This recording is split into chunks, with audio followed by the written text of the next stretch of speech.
Every actor I've ever known will tell you, they'll tell you flat out, oh yeah, I ride all the time.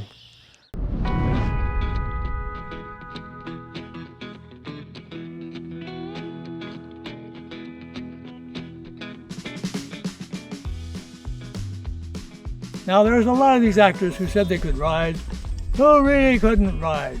An actor will say he can do anything until he gets to the set and he can't do it at all. You know, he lies through his back teeth to get the job.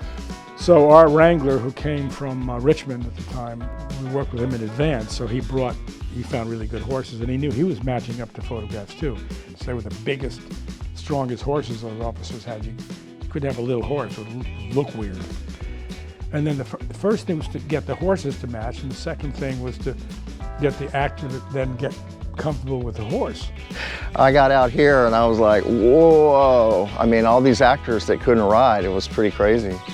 Others like Buck Taylor, you can't find a better horseman in the world. So when you have somebody like Buck Taylor, there's nothing you can't do. So there's a few sequences, look at them again, he comes around the corner, full gallop, everything's exploding, troops are running around, he goes right up in front of the Buford who's mounted, dismounts right in front of the lens and says his line. Take one, print.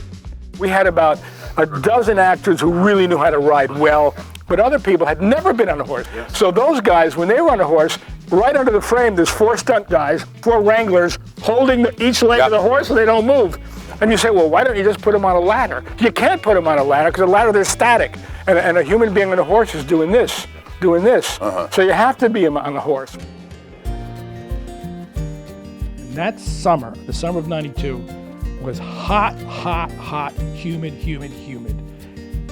Your clothes, you'd be drenched after a few minutes, or even early in the morning. So dehydration was a concern for us with the reenactors, with the actors, and with the animals. And I told our wrangler, if you see the horses getting dehydrated, you come up to me, we'll take a break. I said, I'm not gonna have a horse collapse on this set. Ain't happening. I love animals, ain't happening. So I learned you always introduce yourself to the wranglers and make sure you get a good horse. Some of the actors, like Brian Mallon, I don't think he was ever on a horse in his life. General Hancock. It was called Rolling Man was the name of the horse for a very good reason, as I discovered. They gave me this ridiculous horse. They gave me a horse called Rolling Man. And he wouldn't stay still. He just couldn't stay still. This was the first time that this horse had ever been in a film. And you had like 200 men down, and so all of a sudden on action, all these guys stood up and the firing started and everything, and the horse went mad and reared, and I ended up falling off the horse, which was embarrassing. So I come riding up, and because the grass is so wet, my horse just slipped.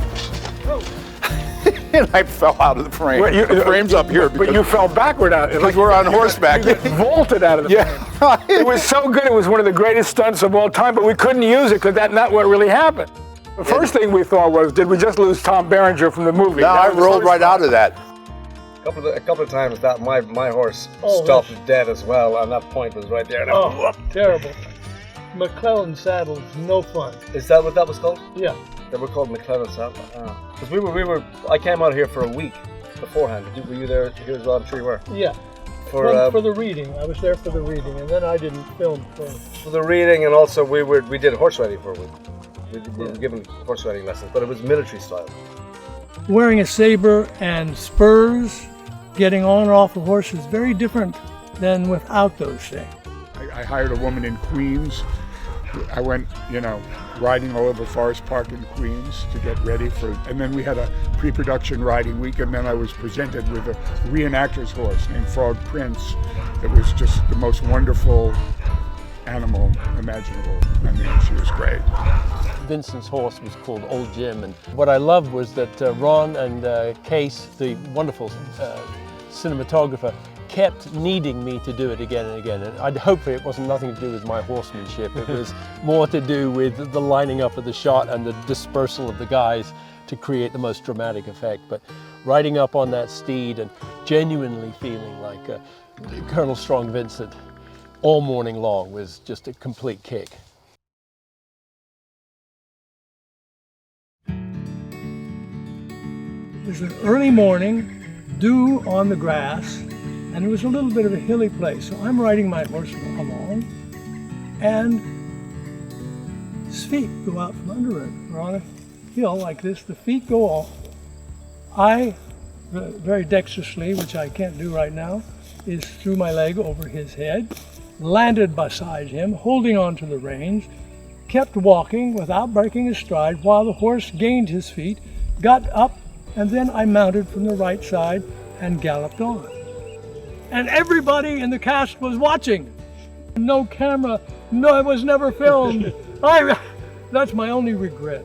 That's pretty good for the only regret you have in your life. And there were some incidences in the cast where they fell off. And it's here at Devil's Den, one of the Georgians. See, Benning's Georgia Brigade came in behind the Texans, Arkansans, and Alabamians. And Benning's Georgian had a guy named, I think his name is William Terrell Harris. Out in these very fields I can see right now, the account suggests that the horse was hit and the horse was going down and he leapt from the saddle, pulled his sword in midair and hit the ground running to continue to lead his regiment. So I think he's a man after your heart there. Yeah, after my own heart, because that is possible to do something like that. I mean, I have made upwards of 100 movies, but it's the only one where I've been on horseback. I would love to do it again. I'm still available. Riding up on that steed and genuinely feeling like Colonel Strong Vincent all morning long was just a complete kick. To kind of physically feel exactly the way I did 30 years ago when I came onto the set, Yeah. which is slightly hungover.